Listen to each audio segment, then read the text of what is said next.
Okay, here we go. I should have done this before I started turning it, but what I've done here is I've taken 4 2x4s, overlapped them, leaving me a hole in the center. Now I've put a little piece of wood here, just tacked it on so I can hold it with the tailstock.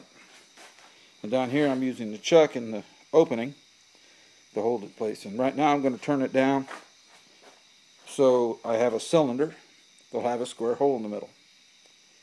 Then what I'm going to attempt to do is try to get it completely rounded, is I'm going to cut it into sections, and then I will round the inside, hold the inside, round it out, and then I should be able to put a bottom in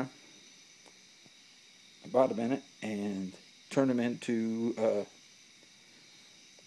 either bowls or mugs. I would really like to turn this into a beer mug. You know, something that would hold, you know, a 12-ounce can. Or maybe I wouldn't make it look like a mug, but the can fit down in there. And you can hold it so you don't have to get your beer warm by putting it on your hand. I don't know.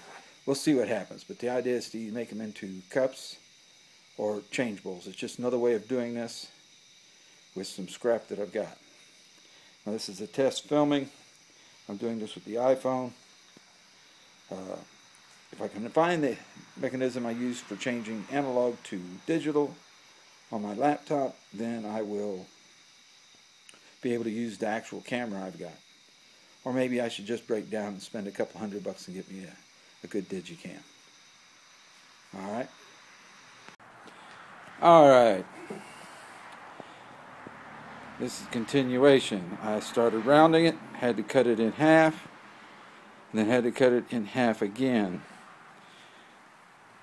This is what happens when you don't clean up your joints before you glue them. I did not get a good bond, and when I tightened the thing too far, trying to get a good grip, because I hollowed it out too far when I turned it around, tried to put it on here like this one, I had to tighten it so much to hold it that I snapped it at the joints.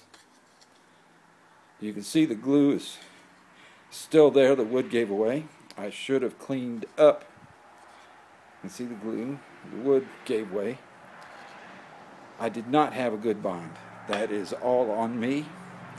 I'm hoping the other end, which seemed to be a little cleaner, might hold up, but I have a feeling I'm going to get the same effect with these.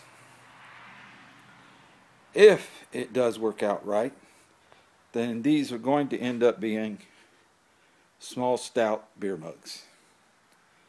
If it doesn't, they'll end up in the scrap wood. But I'll hang on to them for a few days, a couple of weeks, to remind me of what I did wrong. It's all a learning process. You know this stuff, you watch the videos, you hear them tell you time and time again, make sure your joints are clean, make sure you get good coverage, and I didn't. So, next video should be a completed or more of this. Happy turning, people. Now just... It's recording. Okay. Okay. This is the beer mug test.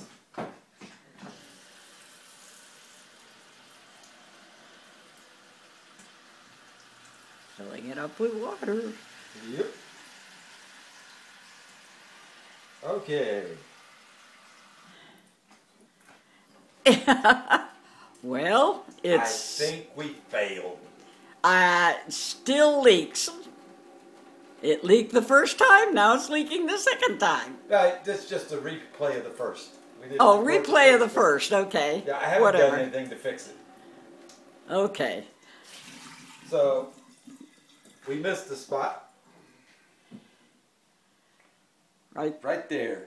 Okay. Mark it. Now, how do I shut it off? Just push the button.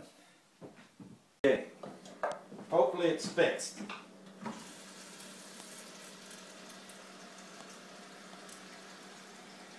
So far, so good. No major springing.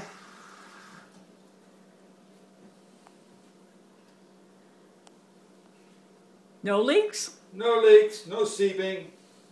Yay! Do I hit the red button? No taste? Water. Oh, well, as long as it tastes like water, that's what it's supposed to taste like. Do I hit the red button? Yep.